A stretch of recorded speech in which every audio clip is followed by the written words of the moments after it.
देखो बेटा question number 70 कितना अच्छा है। कह रहे हैं frequency equal to under root Planck constant speed of light का 5 टाइम अपॉन जी। इसकी जो डायमेंशन निकलेगी वो किसके बराबर होगी अगर फ्रीक्वेंसी इसके बराबर दी गई है। तो कहने लगे एनर्जी होगी, मोमेंटम होगी, एरिया होगी या वॉल्यूम होगी। तो केवल फ्रीक्वेंसी नहीं दी, कहीं भैया फ्रीक्वेंसी इस पर डिपेंड कर रही है। इस राइट हैंड साइड की डायमेंशन निकालो, फिर देखो किस फिजिकल क्वांटिटी से मिल रही है। तो आपने कहा कोई दिक्कत नहीं, फ्रीक्वेंसी टाइम इनवर्स, मास नहीं, लेंथ नहीं, हमें राइट उसकी जरूरत नहीं है। आप इधर ही निकाल लीजिए प्लांक कांस्टेंट। कहां से निकालते हो Planck constant? E is equal to H nu से। E is equal to H nu, यानी कि ये हो गई energy force into distance h, ये बराबर होता है 1/t, ऊपर ले गए माइनस।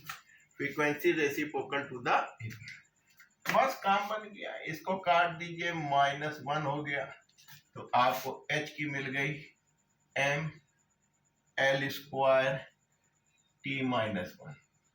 ये आपकी 5 टाइम है भाई साहब, 5 टाइम है। तो स्पीड ऑफ लाइट का 5 टाइम।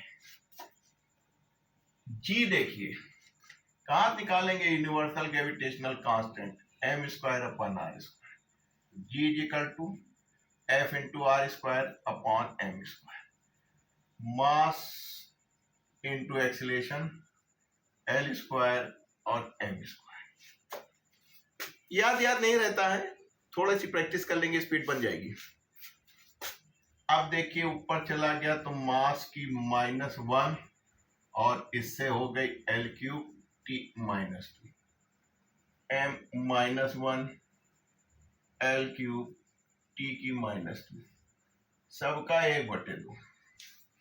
बस काम बन गया। m ऊपर ले जाइए 2 हो जाएगा, ठीक। l कितना है बेटा? ये 5 है, ये 3 है, 7 है, तो ये l की 4 हो गया। 7 में से 3 गए 4। यहाँ देखिए -6 में से 2 गए -4।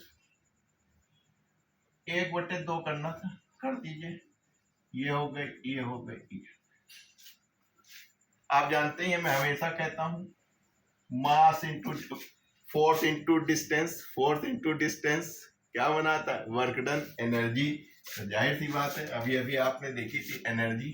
हमेशा किससे बताता हूं मैं एनर्जी की कि भाई साहब अगर फोर्स को डिस्टेंस से मल्टीप्लाई कर देते हैं, यानी एक एल और कर देते हैं, तो F इंटू आर बराबर W, इसी से हम एनर्जी की निकालते हैं। तो हमने देखते ही इसको पहचान लिया कि डिस्टेंस का स्क्वायर है और t का माइनस है, यानी फोर्स इंटू डिस्टेंस है। तो ये किसकी हो गई बेटा? एनर्जी की। तो A is the correct option. तो अब इतना तो आप लोग जान गए होंगे कि फोर्स ml t-2 और एनर्जी ml स्क्वायर t-2 हमेशा के लिए दिमाग में बैठा लीजिए। बोल्ट्जमैन कांस्टेंट चलेगा, प्लांक कांस्टेंट चलेगा, कोफिशिएंट ऑफ विस्कोसिटी चलेगा, लेकिन उसकी प्रैक्टिस कर लीजिए। लेकिन आपको velocity LT-1, acceleration LT-2, force MLT-2 और एनर्जी ml स्क्वायर t-2 अगर आता है तो आप कोई भी सवाल कर लेंगे।